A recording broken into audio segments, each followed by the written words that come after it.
નમસ્તે મિત્રો, દેશ દુનિયાના તાજા અને કામના સમાચારના ફરી એક નવા વિડીયોની સાથે ફરી એકવાર હું છું આપનો પ્રિય ગુજુ સંદેશ। તો મિત્રો, અંબાલાલ પટેલે ફરી એકવાર મોટી આગાહી કરી છે કે 30 માર્ચથી ફરી ગુજરાતના વાતાવરણમાં પલટો આવશે। આ સમાચાર વિશે આપણે આજના વિડીયોમાં વિસ્તારથી જાણવાના છીએ, તેમજ પરેશ ગોસ્વામીની આગાહી વિશે પણ આપણે આજના વિડીયોમાં વિસ્તારથી જાણવાના છીએ। તો મિત્રો, વિડીયોમાં અંત સુધી બન્યા રહેજો, તેમજ વિડીયો પસંદ આવે તો વિડીયોને લાઇક કરી લેજો અને ગુજ્જુ સંદેશ ચેનલ પર નવા છો તો ચેનલને સબસ્ક્રાઈબ કરી ચેનલ સાથે જોડાઈ જજો। તો મિત્રો, ગુજરાતમાં ઉત્તર પશ્ચિમી ઉત્તરના પવનો ફૂંકાઈ રહ્યા છે અને આગામી 5 દિવસ તો વાતાવરણ સૂકું રહેવાની શક્યતા છે। તાપમાન પણ યથાવત રહેવાની આગાહી કરાઈ છે। અમુક વિસ્તારમાં 1 થી 2 ડિગ્રી તાપમાન વધવાની શક્યતા છે। હવામાન નિષ્ણાત અંબાલાલ પટેલે આગામી દિવસોમાં એક પછી એક વેસ્ટર્ન ડિસ્ટર્બન્સ આવશે અને દેશના ઉત્તરી પર્વતીય વિસ્તારોમાં હિમવર્ષા થવાની શક્યતા વ્યક્ત કરી છે।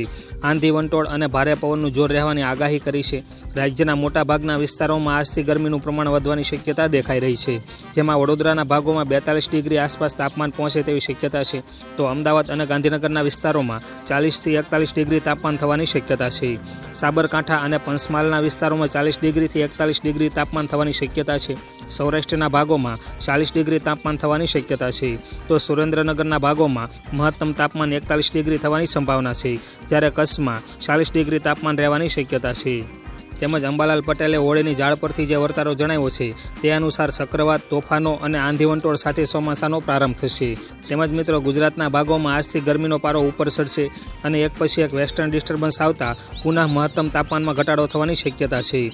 તો આજથી રાજ્યના મોટા ભાગોમાં વાદળછાયું વાતાવરણ રહેવાની શક્યતા છે, જેમાં ઉત્તર મધ્ય ગુજરાત, સૌરાષ્ટ્ર અને કચ્છના ભાગોમાં વાદળો આવવાની શક્યતા છે। 28 માર્ચથી 29 માર્ચના ગરમી અને પવનની શક્યતા છે, તો 30 માર્ચથી 31 માર્ચના ફરી પલટો આવવાની શક્યતા છે।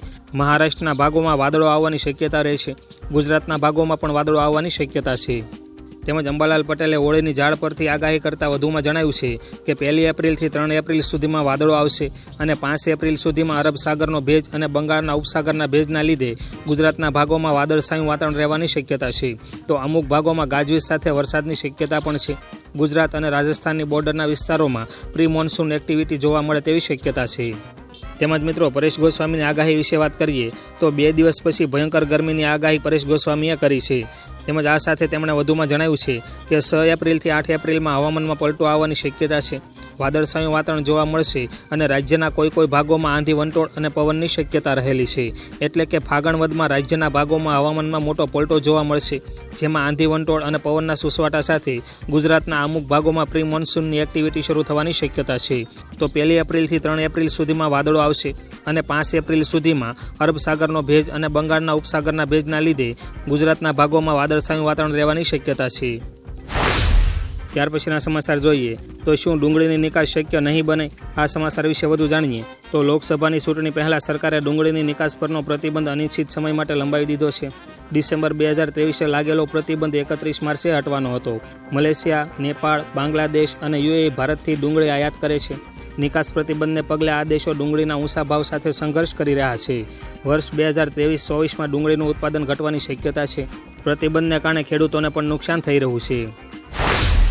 ત્યાર પછીના સમાચાર જોઈએ તો યુએનએસસીમાં યુદ્ધ વિરામના પ્રસ્તાવને મંજૂરી। આ સમાચાર વિશે વધુ જાણીએ તો યુએનએસસીમાં ઇઝરાયલ હમાસ વચ્ચે ચાલી રહેલા યુદ્ધને તાત્કાલિક વિરામ આપવાના પ્રસ્તાવને મંજૂરી મળી ગઈ છે। બંને પક્ષે બનાવેલા બંધકોને બિનશરતી મુક્તિ આપવાનો પ્રસ્તાવ મંજૂર થયો છે। યુએનએસસીના 14 સભ્ય દેશોએ પ્રસ્તાવની તરફેણમાં મત આપ્યા હતા, જોકે મિત્ર રાષ્ટ્ર અમેરિકાએ પ્રસ્તાવ માટે મતદાન ન કરતા ઇઝરાયલ નારાજ થયું છે। અગાઉ અમેરિકા ગાઝામાં બનાવેલ બંધકોને છોડવા માટે સતત માંગ કરી રહ્યું હતું। ત્યાર પછીના સમાચાર જાણીએ તો 2024માં વૈશ્વિક વ્યાપાર સારો રહેશે। આ સમાચાર વિશે વધુ જાણીએ તો 2024ના વર્ષમાં વૈશ્વિક વેપારની સ્થિતિમાં સુધારો થવાની અપેક્ષા છે, જોકે રાજકીય અને ભૌગોલિક અનિશ્ચિતતાને લગતી સમસ્યાઓ યથાવત છે। લાલ અને કાળા સમુદ્રમાં માલસામાનની અવરજવરને પડી રહેલા વિક્ષેપને કારણે પ્રશ્ન ઊભો થયો છે। વર્ષ 2023માં વૈશ્વિક વ્યાપાર 3% ઘટી ગયો હતો, જોકે સર્વિસ સેક્ટરમાં ગત વર્ષના મુકાબલે 8%નો વધારો થયો છે। વર્ષ 2023ના આંકડા એકંદરે નબળા રહ્યા હતા। ત્યારબાદ જાણીએ મિત્રો, બેંગલુરુના 22 પરિવારો પર પાણીના દુરુપયોગ બદલ દંડ। આ વિશે વધુ જાણીએ તો બેંગલુરુ હાલમાં સૌથી મોટા જળસંકટનો સામનો કરી રહ્યું છે। પાણીની અછતને ટાળવા પાણી પુરવઠા બોર્ડે પાણીનો દુરુપયોગ કરતા 22 પરિવારોને 50,000 રૂપિયાનો દંડ ફટકાર્યો છે। તેઓ કાર ધોવા અને ગાર્ડનિંગ માટે પીવાના પાણીનો ઉપયોગ કરતા હતા। જણાવી દઈએ કે બોર્ડે 2 અઠવાડિયા પહેલાં કાર ધોવી, કપડાં ધોવા અથવા છોડને પાણી આપવા માટે પીવાના પાણીનો ઉપયોગ કરવા પર પ્રતિબંધ લગાવી દીધો હતો। ત્યાર પછીના સમાચાર જોઈએ તો હિમાચલમાં ભૂસ્ખલન 2ના મોત। આ સમાચાર વિશે વધુ જાણીએ તો હિમાચલ પ્રદેશમાં ધૂળેટી તહેવાર નિમિત્તે યોજાયેલ હોલા મોહલ્લા કાર્યક્રમ દરમિયાન ભૂસ્ખલનને કારણે 2 લોકોના મોત થયા છે। ઉના જિલ્લાના આમપેટા મેડીમાં હોલા મોહલ્લાનો કાર્યક્રમ ચાલી રહ્યો હતો તે સમયે ભૂસ્ખલન થતાં 2 લોકોના મોત થયા છે। તેમાં 3 લોકો ઘાયલ થતાં તેમને પ્રાદેશિક હોસ્પિટલ ઉનામાં દાખલ કરવામાં આવ્યા હતા। પોલીસે 2 લોકોના મૃતદેહનો કબજો મેળવી આગળની કાર્યવાહી હાથ ધરી છે। ત્યાર પછીના સમાચાર જોઈએ તો આત્મઘાતી હુમલો 5ના મોત। આ વિશે વધુ જાણીએ તો પાકિસ્તાનના ખૈબર પખ્તુનખ્વામાં આત્મઘાતી હુમલો થયો છે। મળતી માહિતી મુજબ 5 ચીની નાગરિકો અને એક સ્થાનિક ડ્રાઈવર આતંકવાદી હુમલામાં માર્યા ગયા છે। માર્યા ગયેલા ચીની નાગરિકો વ્યવસાયી એન્જિનિયર હતા અને પાકિસ્તાનમાં રહેલા પ્રોજેક્ટ માટે કામ કરતા હતા। આતંકવાદીએ વિસ્ફોટથી ભરેલા વાહનને ચીની એન્જિનિયરોના કાફલા સાથે ટક્કર મારી હતી। આ ઘટનામાં મૃતકોની સંખ્યા હજુ વધી શકે છે। ત્યાર પછીના સમાચાર જાણીએ તો અધીર રંજન ચૌધરીએ કહ્યું કે વરુણ ગાંધીનું કોંગ્રેસમાં સ્વાગત છે। આ સમાચાર વિશે વધુ જાણીએ તો ભાજપે વરુણ ગાંધીની લોકસભાની ટિકિટ કાપી નાખી છે। આ દરમિયાન કોંગ્રેસના સાંસદ અધીર રંજન ચૌધરીએ વરુણ ગાંધીને કોંગ્રેસમાં જોડાવા માટે આમંત્રણ આપ્યું છે। તેમણે કહ્યું કે વરુણ ગાંધીએ કોંગ્રેસમાં જોડાવવું જોઈએ। જો તેઓ આવશે તો મને આનંદ થશે। ગાંધી પરિવાર સાથેના સંબંધને કારણે ભાજપે તેમની ટિકિટ કાપી હોવાનું રાજકીય વર્તુળમાં ચર્ચા છે। જો કે મેનકા ગાંધીને સુલતાનપુરની ફરી વખત ભાજપે ઉમેદવાર બનાવ્યા છે। ત્યાર પછીના સમાચાર વિશે જાણીએ તો 2026 સુધીમાં કોંગ્રેસ અદૃશ્ય થઈ જશે। આ સમાચાર વિશે વધુ જાણીએ તો આસામના સીએમ હિમંતા બિસ્વા શર્માએ કહ્યું કે રાહુલ ગાંધીનું ભવિષ્ય અંધકારમય છે। 2026 સુધીમાં કોંગ્રેસ આસામમાંથી ગાયબ થઈ જશે। તાજેતરમાં મોટી સંખ્યામાં કોંગ્રેસના નેતાઓ ભાજપમાં જોડાય છે। લોકસભાની ચૂંટણી પછી એ પક્ષના તમામ સારા નેતાઓ અમારી પાસે આવશે। આ જૂની પાર્ટી 2026 સુધીમાં અદૃશ્ય થઈ જશે। નવબોયસાના કોંગ્રેસના ધારાસભ્ય ભરતચંદ્ર નારાએ તેમની પત્નીને લોકસભાની ટિકિટ મળતા રાજીનામું આપી દીધું છે।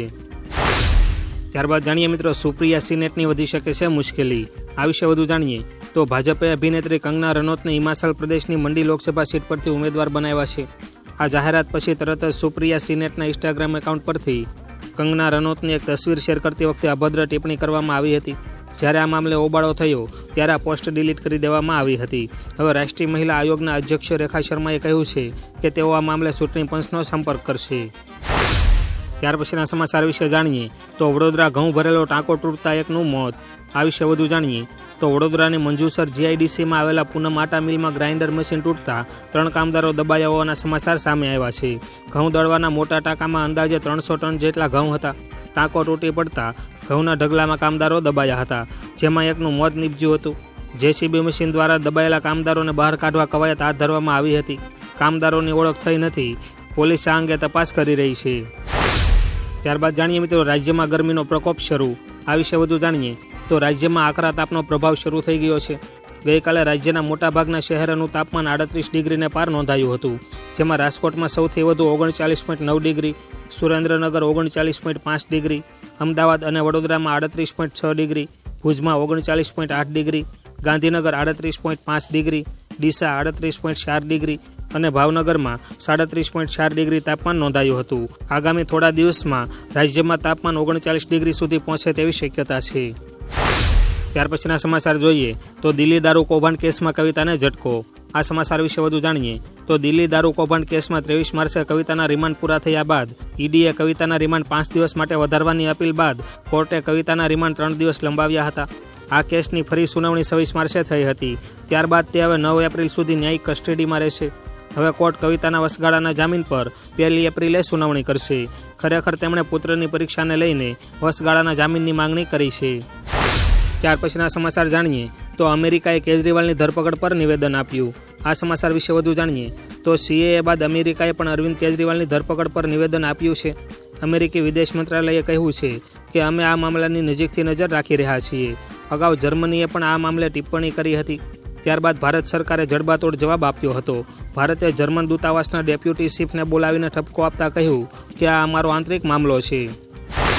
તો શ્રોતા મિત્રો, દેશ દુનિયાના આજના તાજા અને કામના સમાચારના આજના વિડીયોમાં બસ આટલું જ। વિડીયો પસંદ આવ્યો હોય તો વિડીયોને લાઇક કરજો, વિડીયો આપના મિત્રો દોસ્તો સાથે શેર કરજો અને ગુજ્જુ સંદેશ ચેનલ પર નવા હો તો ચેનલને સબસ્ક્રાઈબ કરી ચેનલ સાથે જોડાઈ જજો, જેથી આ ચેનલ પરથી આવતા તાજા અને ઉપયોગી સમાચારના વિડીયોની અપડેટ આપને સમયસર અને સૌથી પહેલાં મળતી રહે। તેમજ આપના કાંઈ પ્રશ્નો અથવા તો કાંઈ સૂચન હોય તો કોમેન્ટ બોક્સમાં કોમેન્ટ કરીને જરૂરથી જણાવજો। તો મિત્રો, આજના વિડીયોમાં બસ આટલું જ। ફરી મળીશું નવા વિડીયોમાં નવા સમાચાર સાથે। તો ત્યાં સુધી રજા લઈએ। નમસ્તે.